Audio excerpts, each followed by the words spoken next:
Hi everybody, welcome back. So in this video, I knew I liked him so much that I'm gonna tell you the craziest story since you loaded that up. What?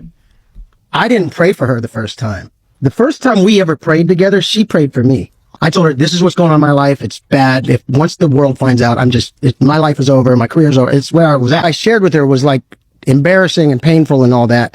And I expected her to go, see, all y'all, I expected her to just go, all guys are the same. To do that.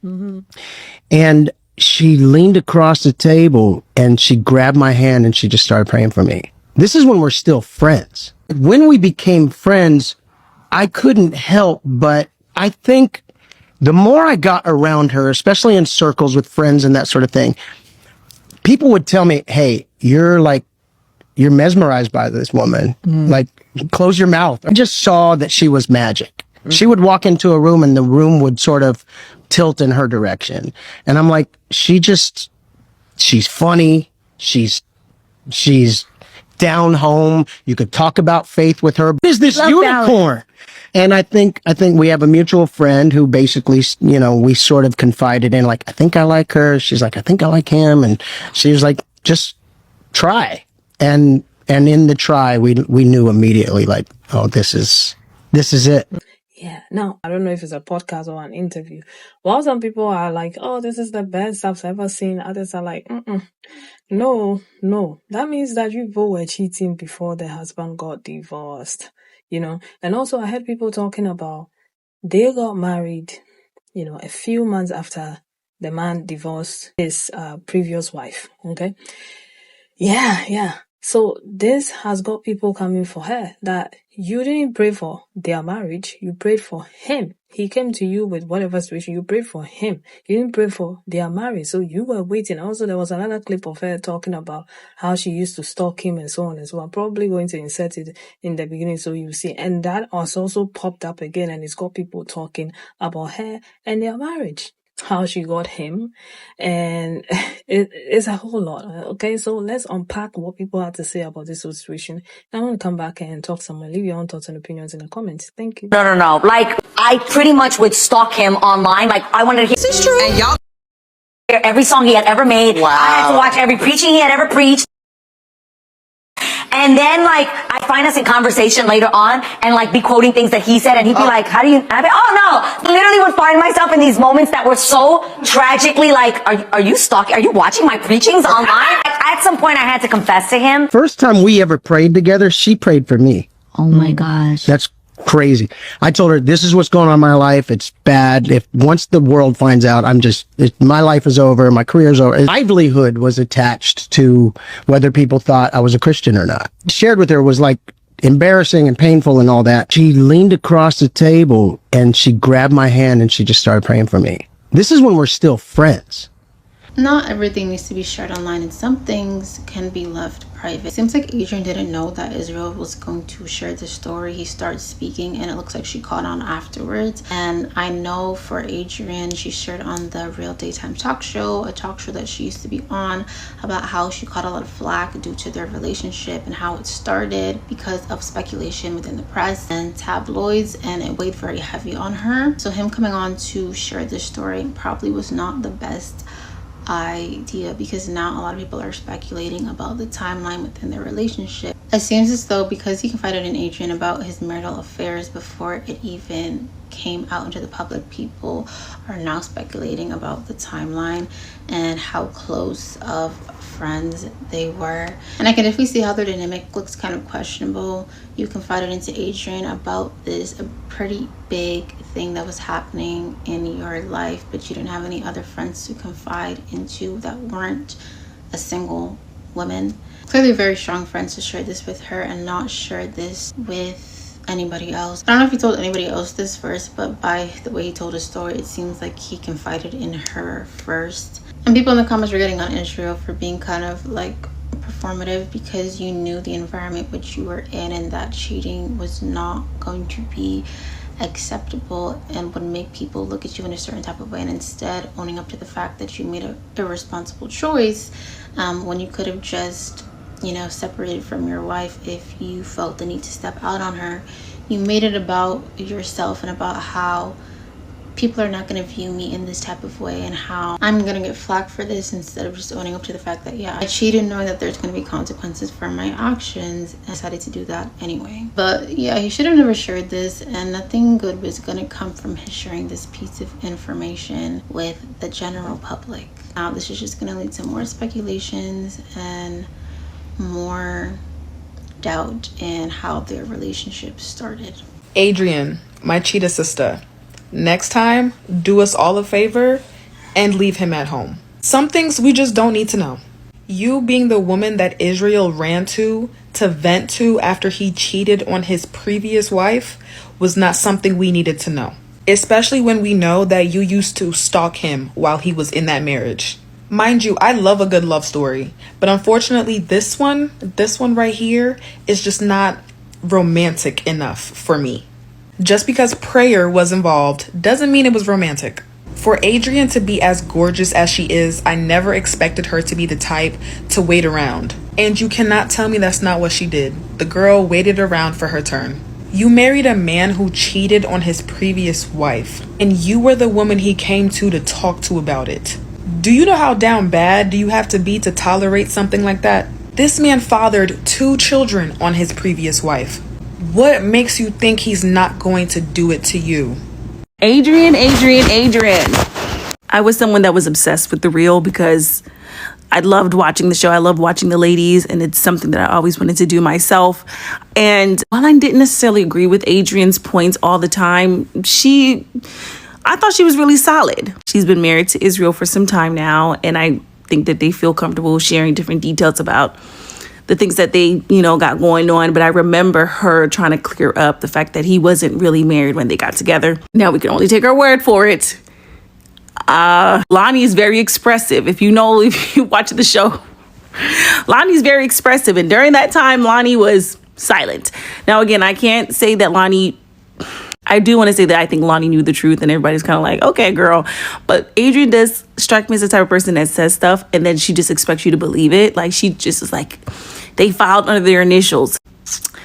Whatever. You like it. I love it. She was always very big on no cheating. And so it was interesting when she got with Israel, because I'm like, yo, this man cheated on his wife. Multiple baby mamas. It just felt like, I don't know. And I think she knew the wife. The wife is keeping it very classy. She's never really come out and said anything against Adrienne.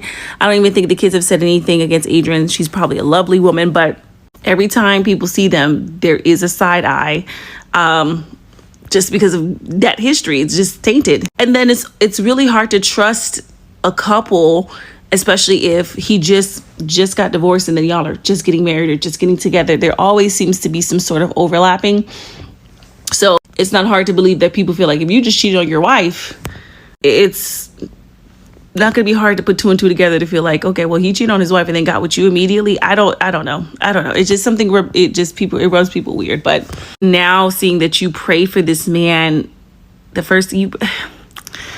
don't know, man. I'm not against prayer. I'm not against church. I'm not against any of that type of stuff. But something about these church couples, whenever besides Kev on stage and his wife, but a lot of these church couples, man, it just, everything seems so performative, and again, who am I? I'm just somebody that watches them and just seen from a distance and afar, but praying over this man, not the wife. I mean, not the woman that was actually traumatized is a choice, but hey. Watching Adrienne and her husband's interview, I realized that men love to say, oh, I was born with sin, that's why I fuck up the way I fuck up, instead of literally taking responsibility and owning up to it. That man said nothing and said everything at the same time. One thing I know for sure is the fact that I don't think he thinks he did anything wrong. He thinks this is the way life was supposed to play out, and he's just happy. When he literally, the only expectation was for him to keep his vows to his wife of 20 years. And for him to stand 10 toes down and be worried about his career and how the world would perceive him. is wild. It's not wild. It's very man of him. That's how men think. They're worried about, oh, we can have a great day if we're not good. They're worried about themselves than the person they actually hurt. And I also believe he manipulated Adrienne into that marriage. I don't care what anyone says. I think he manipulated, because the way he was like, oh, I told her what I had done, and she prayed for me. Why are you not talking to your wife? And why didn't Adrienne be like, go sit with the Lord, figure that out. I'ma go find your wife and pray with her. I live in a small town, and there was a man who did that same exact thing. So this is not something new. Men do it all the time, where they're married, their marriage is on the rocks, they're talking to another woman, they're telling this woman, oh, my marriage is ending, my marriage is ending. Also, they were dating way before the marriage ended. They were not divorced. Also, separated is not divorce. You should never be dating anyone who's separated. They're still married. They're still married in body, soul, and paper. Watching that interview, I was like, ill. Performative at best. Gross, ill. And for them to just put Jesus over it, band-aid it. All that to say, all of that was ill. I love Adrienne down bad forever, because cheated girls, cheated sisters. But a girl, did you just want a title of a family and a husband? Him? And for this man to say, oh, I was a super Christian, I'm human. No one wanted you to be a super Christian. We wanted you to keep your vows. Did I already say that? I think I did. And for you to be married 9 months later, after being married 20, it's crazy. I don't trust men as far as I can. Well, I can't even throw them, so there's that. Also, he told secrets. He was like, oh, I just knew when we got married that, this is the person for me. No, baby, y'all were talking, y'all were being messy around. Because why is this girl, the first time you tell her she wants to pray for you instead of go to check on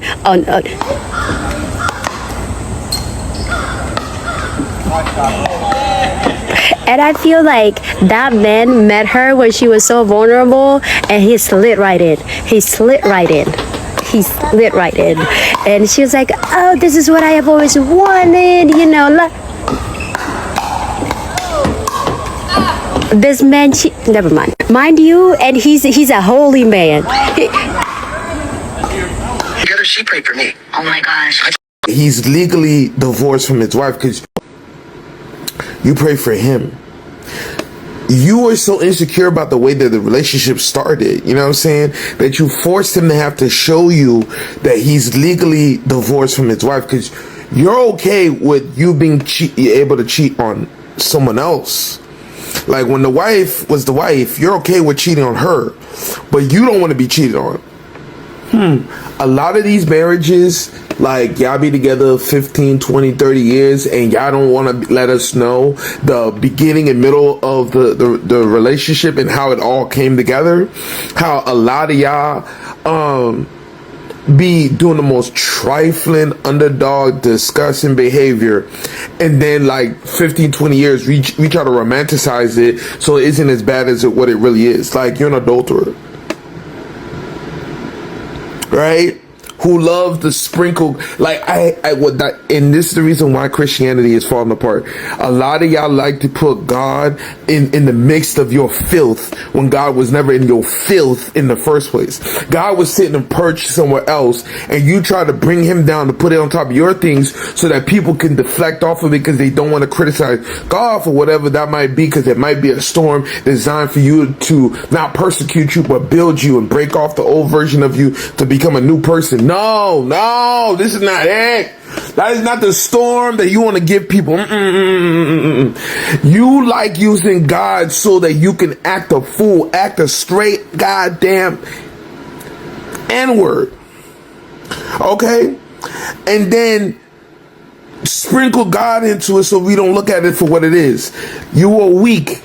Any man that cheats on his wife, you are weak. Any woman that cheats on her husband, you are weak. And for you to be the other woman, you are weaker because you know the situation more than the wife does. Like, share, comment. Nasty work. Yeah, so all this was going on or went on before you guys got married, and all this happened, and people were talking about you. You know, he was cheating on his previous wife, had children on her, you know, but somehow he came to confide in you, and you decided to pray for him instead of his marriage, you know. And it was a whole lot of mess at the time, and you was on the show talking about how you used to stalk him and so on and so forth. And somehow that nobody is talking about your situation anymore. You find a way to bring it up again so people will have something to talk about. I don't understand that part. I don't understand. But maybe they have a new song or something. I don't know. Okay, maybe there's a song coming out. I don't know. Because usually that's what these celebrities, that's what they do. Okay? Or socialites or influencers, they'll come in and bring something out to get people talking about them. Okay? And we are talking about them. But the truth of the matter is, if you don't want people to talk about certain situations or there are certain things in your marriage or your relationship that has died down, keep it that way. There's no need to air your dirty laundry in public, because he left his previous wife within months. He married you in a lavish wedding, and people were talking about it. People were saying you guys were cheating. You insist that you weren't cheating and you were friends, quote and unquote. And somehow you're bringing this up again. I could tell that she was a bit uncomfortable when he started talking about it. She prayed for me. I didn't pray for her. She prayed. Like, they won't stop humiliating you. They won't stop humiliating you. I saw somebody saying something that she went on to talk about one of her biggest fears is being cheated on. And it's like, once a cheat, always a cheat. Okay? Don't be the Lulu. He was cheating. You are aware of it. You were the one he confided in when he was cheating. You even prayed for him, and you think he won't cheat on you. Anyway. At the end of the day, if she's happy and she likes that kind of dynamics, because it looks like she was really into him with all the stalking and listening to his stuff and so on and so forth. There are some women like that, you know. Some women also fall in love with certain men and they have this idea about them and they go off on the idea they have about them and they carry on for the rest of their life. You can't tell them anything about it because this is how they feel about it. And if the way they feel about it makes them feel good about it, they will continue in it. Even if they find out that he's cheating, they will think they are the exception to the rule. Even if they find out about how horrible he treated another woman, they will think they are the exception to the rule until it happens to them. Okay? I think we spoke about that in that Alicia Keys' husband situation that people were talking about a few days ago, right? So yeah, because they feel like, oh, he left her for me, they think they are special. Okay, a lot of women have that kind of mindset. Oh, he left the other woman for me. Oh, he cheated on her, but he won't do me. Oh, I'm the and sometimes it's the truth that you may be the special one. But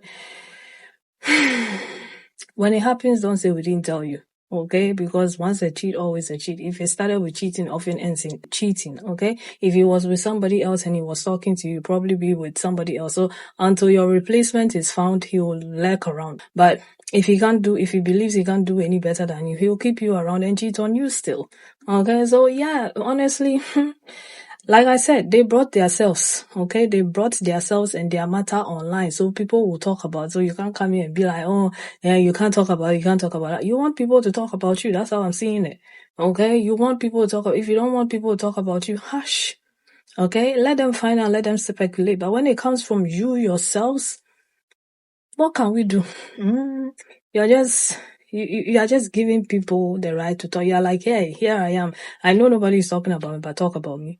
But yeah, it is what it is at this point.